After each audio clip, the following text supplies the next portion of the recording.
Hello students, मी दिगंबर माळी. अर्थातच तुम्ही मला ओळखत असाल. सर्वप्रथम तर मी तुमचं स्वागत करतो. बोर्डाच्या परीक्षेचं टाइम टेबल आलं आहे, 10वीचं पण आलं आहे, 12वीचं पण आलं आहे. आणि नमस्कार करतो मी पालकांना, जर काही पालक माझा हा व्हिडिओ बघत असतील तर. मी थोडंसं तुम्हाला मोटिवेट करण्यासाठी, माझे दरवर्षीचे बोर्डाच्या परीक्षेचे अनुभव तुमच्याशी सांगण्यासाठी हा थोडा निवांत व्हिडिओ बनवतोय. आणि एवढंच सांगेल की मी जे काही सांगतोय ते जर तुम्ही व्यवस्थितपणे इम्प्लिमेंट केलं, नीट समजून घेण्याचा प्रयत्न केला, तर तुम्ही जे काही टेन्शन घेतलंय ना या बोर्ड परीक्षेचं, ते थोडं दूर व्हायला नक्कीच मदत होईल. आपण व्हिडिओला स्टार्ट करूया. सगळ्यात पहिली गोष्ट, तुमच्यापैकी भरपूर विद्यार्थ्यांना खूप टेन्शन आलंय की आता माझी बोर्डाची परीक्षा आहे आणि आता मला हवे तसे मार्क्स मिळतील का, आणि माझ्या घरचे काय म्हणतील जर मला कमी स्कोर मिळाला तर, माझ्या शेजारचे काय म्हणतील, माझे नातेवाईक काय म्हणतील, असे असंख्य प्रश्न आपल्या मनामध्ये ऑलरेडी फिरायला आता सुरुवात झाली आहे. ते स्ट्रेस म्हणूया, ती एन्झायटी आपल्यामध्ये आता यायला लागलेली आहे. बाळांनो, मी थोडासा फ्लॅशबॅक करतो. तुम्ही जर 10वीला असाल तर तुमची 8वीची 9वीची परीक्षा जरा आठवा, आणि तुम्ही जर 12वीला असाल तर तुम्ही पण 8वी 9वीची परीक्षा आठवा. ज्यावेळेस तुम्ही 8वीला होते, 7वीला होते, 6वीला होते, त्यावेळेस तुम्हाला ती परीक्षा कशी वाटायची? अवघड वाटायची. पण मी तुम्हाला जर आता म्हणालं की तुम्हाला मी 1 महिना देतो आणि तुम्हाला 8वीचा 7वीचा 6वीचा कुठला तरी एक पेपर द्यायचा आहे, तुमची रिॲक्शन काय असेल? किती सोपं असतं ते, एवढं टेन्शन घ्यायची काय गरज आहे? बरोबर आहे. सेम तुमच्यासोबत होत आहे. तुम्ही आता 10वीची तयारी करताय, तुम्ही आता 12वीची तयारी करताय, म्हणून तुम्हाला ते फार अवघड वाटतंय. जेव्हा तुम्ही एक स्टेप पुढे जाणार, जे 12वीचे मुलं असतील त्यांना 10वीचा पेपर एकदम सोपा वाटणार आहे, आणि जे 12वीचे, तुम्ही जेव्हा ग्रॅज्युएशनला जाणार तेव्हा तुम्हाला 12वीचा पेपर एकदम सोपा वाटणार आहे. तुम्ही ज्या स्टँडर्डमध्ये आहात तिथे तुम्हाला टेन्शन वाटणं स्वाभाविक आहे. याचा अर्थ असा आहे का ते बिलकुल पण शक्य नाही आहे? अजिबात नाही. तुम्ही जर प्रॉपर प्लॅनिंग केलं ते सहज शक्य आहे. ही एन्झायटी तुमच्यापर्यंत राहणार, आणि तुम्हाला सांगू का, ह्युमन नेचर आहे किंवा ह्युमन टेंडन्सी आहे, जोपर्यंत आपल्याला भीती वाटत नाही ना तोपर्यंत आपण ती गोष्ट काळजीपूर्वक करत नाही. तुम्ही विचार करा ना जरा, भीती वाटते म्हणून गाडी हळू चालवतो आपण, भीती वाटते म्हणून परीक्षेचा अभ्यास करतोय. विचार करा, जर भीतीच नसती तर गाडी बिंदास चालवली असती. मरायची भीती असते ना, काहीतरी लागेल, इंजुरी होईल, ऍक्सिडेंट होईल याची भीती असते, म्हणून गाडी आपण हळू चालवतो, सावकाश चालवतो. सेम परीक्षेच्या बाबतीत आहे. भीती वाटणं स्वाभाविक आहे. ज्याला भीतीच वाटत नाही, समजून घ्या, तो लिव्हिंग ऑर्गॅनिझमच नाही, तो नॉन लिव्हिंग आहे. ही पहिली गोष्ट क्लिअर. टेन्शन वाटणं स्वाभाविक आहे, पण टेन्शनचं टेन्शन घेणं हे फार अस्वाभाविक आहे, ते चुकीचं आहे. तसं करू नका. मी काही पॉईंट्स लिहिलेत, माझ्याकडे नोट्स बनवल्यात मी. सेकंड थिंग, तुम्हाला आहे ना आता विचार करायचा आहे की तुम्हाला अपकमिंग परीक्षेसाठी कशा पद्धतीने प्लॅन करायचं आहे. माझ्याकडे एक शेड्यूल तुम्ही बनवू शकता. मग त्यामध्ये मुलांचा प्रश्न असतो की सकाळी अभ्यास करू का रात्री अभ्यास करू. अशी कुठलीच स्पेसिफिक किंवा स्टँडर्ड वेळ नाही आहे की ज्या वेळेत तुम्ही अभ्यास केला पाहिजे. काही जणांना सकाळी आवडतं, सकाळी करा. ज्यांना रात्री आवडतं त्यांनी रात्री करा. अशी काही परफेक्ट वेळ नाही आहे. मला सकाळी अभ्यास करायला आवडतं. मी सकाळीच व्हिडिओ पण बनवतो, सकाळीच अभ्यास करतो. मॅक्झिमम गोष्टी मी सकाळी उरकून घेतो. माझा लहान भाऊ आहे, तुमचे सर गुणवंत सर, त्यांना रात्री अभ्यास करायला आवडतं. एकाच आईची 2 मुलं आहेत. नेचर बघा वेगवेगळं आहे, त्याच्यामुळे ते डोक्यातून काढून टाका. अशी काही स्टँडर्ड वेळ नाही आहे. दुसरी गोष्ट, सर किती वेळ अभ्यास करायचा आहे त्याचं पण काही फिक्स नाही. 1 तास, 2 तास, 3 तास, 10 तास. मी एका वेळेस जर अभ्यासाला बसलो ना, म्हणजे बसायचो ना ज्यावेळेस, तेव्हा 1 तास पण बसायचो, 4 तास पण बसायचो. डिपेंड करायचं की माझं टार्गेट काय, मला काय प्रिपेअर करायचं. सपोज मला फिजिक्सचा इलेक्ट्रोस्टॅटिक चॅप्टर वाचायचा आहे, तो कंप्लीट करायला एखाद्याला 3 तास लागतील, एखाद्याला 4 लागतील, एखाद्याचा अर्धा तास पण होऊन जाईल जर त्याने अगोदर वाचलेला असेल तर. तुम्ही टार्गेट ओरिएंटेड अभ्यास करा, ना की टाइम ओरिएंटेड. तुम्ही तुमचं टार्गेट सेट करा अभ्यासाला बसायच्या पहिले की मला काय वाचायचंय. फिजिक्स वाचायचंय, चॅप्टर संपल्याशिवाय उठू नका. क्लिअर? दुसरा डाऊट. तिसरी महत्वाची गोष्ट, बऱ्याच मुलांना आता हा पश्चाताप होत असेल की यार विनाकारण आपण सायन्स घेतलं. बरोबर? बाळांनो, तुम्ही घेतलेला डिसिजन हा कधीच चुकीचा नसतो. डिसिजन मुळात चुकीचा किंवा बरोबर हा नसतोच. डिसिजन हा डिसिजन असतो. तो तुम्हाला प्रूव्ह करायचा असतो की तुम्ही घेतलेला डिसिजन राईट आहे का रॉंग आहे. तो कसं प्रूव्ह करणार? तुम्ही 1 वर्षापूर्वी 2 वर्षापूर्वी हा डिसिजन घेतला की तुम्ही सायन्स करणार. आता तुम्हाला तो प्रूव्ह करायचा आहे की तुम्ही घेतलेला डिसिजन बरोबर होतं. त्यासाठी काय करायला लागणार? काही नाही, प्लॅनिंग करायला लागेल, त्याचं एक्झिक्युशन करावं लागेल, वेळेचं नियोजन करावं लागेल, आणि मग तुम्हाला त्या ठिकाणी सगळ्यांना सांगता येईल की बघा, मी सायन्स घेतलं होतं, माझा इतका स्कोर आला, आणि मी जो घेतलेला डिसिजन होतो बरोबर होता. आणि समजा तुम्ही जर हे नाही केलं तर इतर लोक तुम्हाला म्हणतील काय, बघ तुला तर आम्ही सांगत होतो की सायन्स घेऊ नको असं.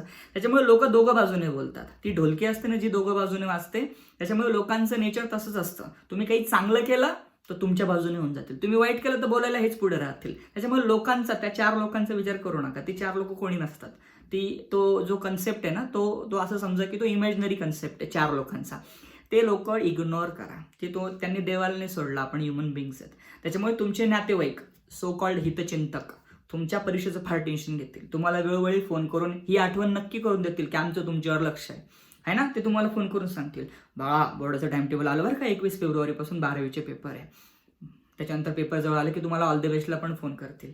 त्याच्यानंतर पेपर कसे गेले हे विचारायला पण फोन करतील. आणि सगळ्यात महत्त्वाचं, त्यांना उत्सुकता करायला माहिती का, याची रिझल्टमध्ये काय बोंब पडते, म्हणजे हा काय दिवे लावणार आहे का, पंथी लावणार आहे, अगरबत्ती लावणार आहे का, नुसतं धूर करणार आहे, काय करणार आहे, हे त्यांना फार उत्सुकता. चांगल्या हेतूने नाही म्हणत, काही नातेवाईक खरं चांगले असतात, पण सगळेच असतात का असे अजिबात नाही. दुसऱ्यांच्या वाईटामध्ये जे आनंद शोधतात, मला असं वाटतं की ती वृत्ती फार वाढली लोकांची आता. दुसऱ्यांच्या आनंदामध्ये आनंद नाही भेटत. सो तुमच्या बाबतीतही असं होईल. सो त्यांचा तर अजिबात विचार करू नका. तुमचे आई वडील तुमच्यासाठी रिअल हिरोज आहेत, त्यांचा विचार करा. त्यांनी तुमच्यासाठी खर्च केलाय, त्यांनी तुमची फीस भरली, त्यांना विश्वासात घ्या, त्यांना गोष्टी क्लिअर करा. तुमची आतापर्यंत तयारी काय झाली त्यांना सांगा. ठीक आहे. बऱ्याच मुलांना आई वडिलांचं टेन्शन असतं की माझे आई वडील काय म्हणतील.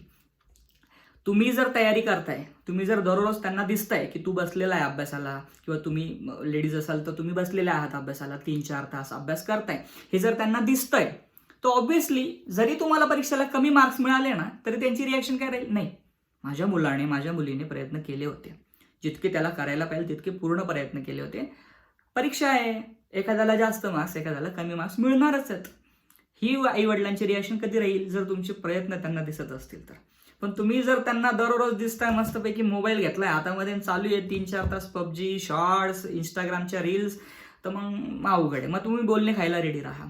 म्हणजे माझं एक स्टेटमेंट आहे नाही का, माझं नाही येते ॲक्च्युली, मी ऐकलेलं आहे की परीक्षेच्या दिवशी ज्याला ताठ मानेने मान वरती करून ज्याला फिरायचंय, म्हणजे ज्याला आपला रिझल्ट दाखवायचा आहे, त्याने आता गुपचूप मान खाली करून अभ्यास करणं अपेक्षित आहे. तरच तुम्ही ते करू शकता, ते धाडस तुमच्यामध्ये येऊ शकतं. आणि बाळांनो एक गोष्ट लक्षात ठेवा, तुम्हाला बऱ्याच मुलांना मी असं म्हणतो ना की तुम्हाला परीक्षेला किती मार्क्स पाहिजे, तर मी म्हटलं ना की तुम्हाला जर 90% स्कोर पाहिजे का, तर बरेच मुलं आधीच समजून घेतात की काय सर 90 माझी लायकी आहे का, शक्य आहे का. बाळांनो शक्य तर चंद्राच्या साऊथ पोलवर पोहोचणं पण नव्हतं. इव्हन ते अजून कितीतरी देशांना मी तुम्हाला सांगतो, अमेरिका, चायना आणि रशिया, हे जे देश आहेत ना, यांचे किती प्रयत्न याच्या अगोदर झालेत साऊथ पोलला पोहोचण्यासाठी, हे जरा एकदा बघा. आणि भारत सुद्धा जो पोहोचलाय, तो भारताला पण किती प्रयत्न करावे लागले आणि मग पोहोचलाय. सो अशक्य आहे का, हो अशक्य आहे, पण याचा अर्थ असा आहे का की ती पूर्णच अशक्य, अजिबात नाही, प्रयत्न करायला लागतील ना. सो तुम्हाला 90% नाही मिळणार याचा अर्थ बोर्डाला कोणालाच नाही मिळणार का. ज्याला मिळाले त्याच्या दृष्टीने विचार करा ना की त्याने कसं विचार केला असेल, त्याने काय प्लॅनिंग केलं असेल, त्याने एक्झिक्युशन कसं केलं असेल बोर्ड एक्झामचं. तुम्ही करा, तुम्हाला येईल. परीक्षेमध्ये स्कोर मिळवणं हे एक स्किल आहे बाळांनो. त्यासाठी एक चांगलं लक्षात ठेवणारा ब्रेन लागतो, चांगलं लिहिण्यासाठीचं प्रेझेंटेशन स्किल लागतं, आणि वेळेचं नियोजन ज्याला जमलं, या 3 गोष्टींचं स्किल ज्यांच्याकडे, त्याला परीक्षेला चांगले मार्क्स मिळतात. मी युनिव्हर्सिटी रँकर आहे म्हणून मी तुम्हाला सांगतो, बाकी ती व्यक्ती परीक्षेमध्ये चांगली आहे, ओव्हरऑल अँगलने कदाचित बाकीच्या गोष्टी त्याला कधीच कळणार नाही, पण असंच असतं. सो तुम्हाला यासाठी पेपर लिहून बघायला लागतील. प्रॅक्टिस मेक्स मॅन परफेक्ट आपण जे म्हणतो ते हेच आहे. तुम्ही जेव्हा एखादी गोष्ट सातत्याने करता तेव्हा त्या गोष्टीमध्ये तुम्ही परफेक्ट होता. आता इतर विद्यार्थ्यांपेक्षा तुम्हाला सरस ठरायचं आहे, कॉम्पिटिशनला बीट करायचं आहे. सो तुम्हाला कॉम्पिटिशन पहिले समजून घ्यायला लागेल, आणि कॉम्पिटिशन तुमची ही परीक्षेची आहे. तर तुमची जी बोर्डाची पेपर आहे, तुमच्या बोर्डाचा पेपर हा कसा आहे, पहिलं त्याचं स्वरूप समजून घ्या. तुम्ही हे समजून घ्या की बोर्डाच्या पेपरमध्ये, जसं मी आता बायोलॉजी हा विषय शिकवतो, मी नेहमी मुलांना सांगतो की 10 मार्काला MCQ येतात, 8 मार्काला व्हेरी शॉर्ट आन्सर येतात, 14-15 मार्काला डायग्राम्स येतात. सो पहिले ते करा. 10 चॅप्टर आहे तुमच्या सिलेबसमधले, पहिला, दुसरा, 8वा, 9वा, 13, 14, 15, 5, 6, 7 हे चॅप्टर्स पहिले करा, कारण हे चॅप्टर्स तुम्हाला कमी वेळामध्ये जास्त मार्क्स देऊन देतील. सो तुम्ही ज्याच्यासोबत लढताय ती तुमची परीक्षा आहे, तो तुमचा शत्रू आहे, त्याच्याकडे कुठले वेपन्स आहे हे तुम्ही समजून नाही घेतलं, तुमचं मरण म्हणजे परफेक्ट आहे, तुम्ही मरणारच. जर तुम्ही समजून नाही घेतलं तर मरणार, म्हणजे कळालं ना मला काय म्हणायचं, युद्धामधलं मरण म्हणतोय मी. ज्या देशाशी युद्ध चालू आहे, जसं आता ते युद्ध चालू आहे इस्रायलचं आणि हमासचं काहीतरी, आणि मागे रूस आणि युक्रेनचं चालू होतं. सो ऑब्व्हियसली या दोघं देशांना माहिती असतं ना की अपोजिट कंट्रीकडे कुठल्या प्रकारची वेपन्स आहेत, तुमच्या शत्रूकडे कुठली हत्यारं आहेत. ही जर तुम्हाला माहिती असेल तर त्याच्यापेक्षा नेक्स्ट लेवल हत्यार तुम्ही घेऊन युद्धात उतरले तर तुम्ही जिंकणार ना. अदरवाईज तुमचं हरणं म्हणजे कन्फर्म आहे.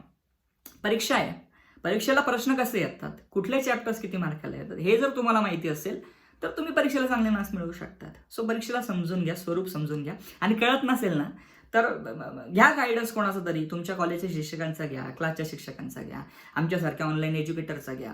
तसंच मी आता दरवेळेस प्रत्येक माझ्या व्हिडिओमध्ये सांगतो की मी एक बॅच पण स्टार्ट केली, माझी HSC रिव्हिजनची बॅच स्टार्ट केली. तुम्हाला नाही कळत आहे ना की कशी रिव्हिजन करायची, बायोचा अभ्यास नाही झाला, बायोच्या अभ्यासासाठी बेस्ट बॅच. किती खर्च आहे? 200 रुपये, काहीच नाही आहे. डिस्क्रिप्शनमध्ये जा, सगळ्या लिंक्स टाकलेल्या आहेत, ॲपची लिंक टाकलेली आहे. कोर्स परचेस करा, रिव्हिजनला स्टार्ट करा.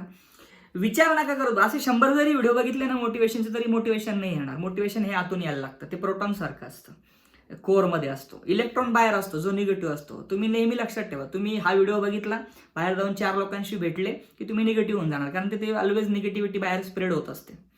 तुम्हाला पॉझिटिव्हिटी तुमच्या आतून निर्माण करावी लागेल. प्रोटॉन कोअरमध्ये असतो नाही का, पॉझिटिव्हिटी आतमध्ये. सायन्सच रूल आहे ना, मागे सायन्सचे स्टिकर्स लावले. आवडले का?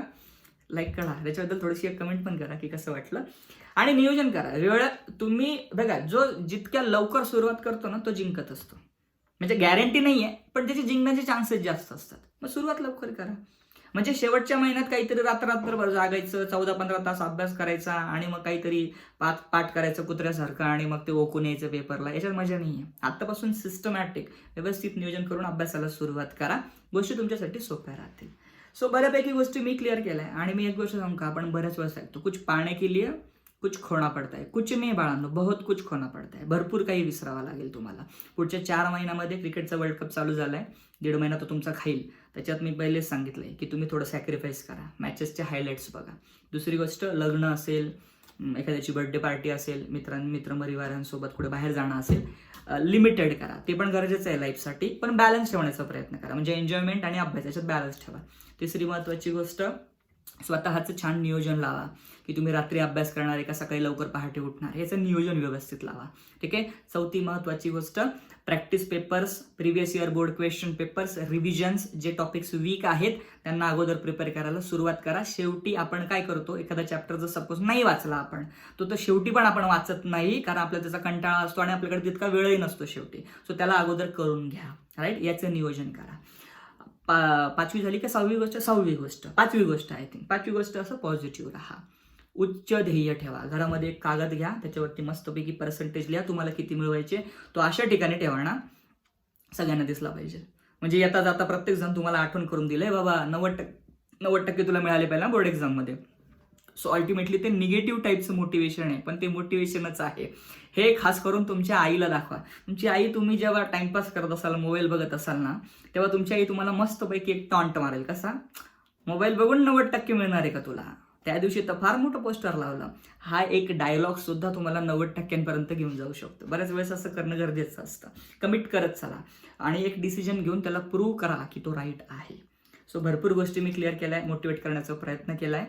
बस इथे तुमची सगळ्यांची रजा घेतो. जास्त मोठा होईल video otherwise. So I think वेळोवेळी मी तुम्हाला अशा पद्धतीने काही सेशन्स घेऊन तुमचे डाऊट्स क्लिअर करेल. काही असतील मनामध्ये तर कमेंट सेक्शनमध्ये टाका. भेटू आपण नेक्स्ट व्हिडिओमध्ये. टेन्शन घेऊ नका, पॉझिटिव्ह राहा. वेळ आपलीच आहे. बोर्डाच्या परीक्षेमध्ये चांगले मार्क्स तुम्हाला मिळणारच. Okay, wish you all the best. माझ्या मनापासून तुम्हाला सगळ्यांना सदिच्छा. जय हिंद, बाय.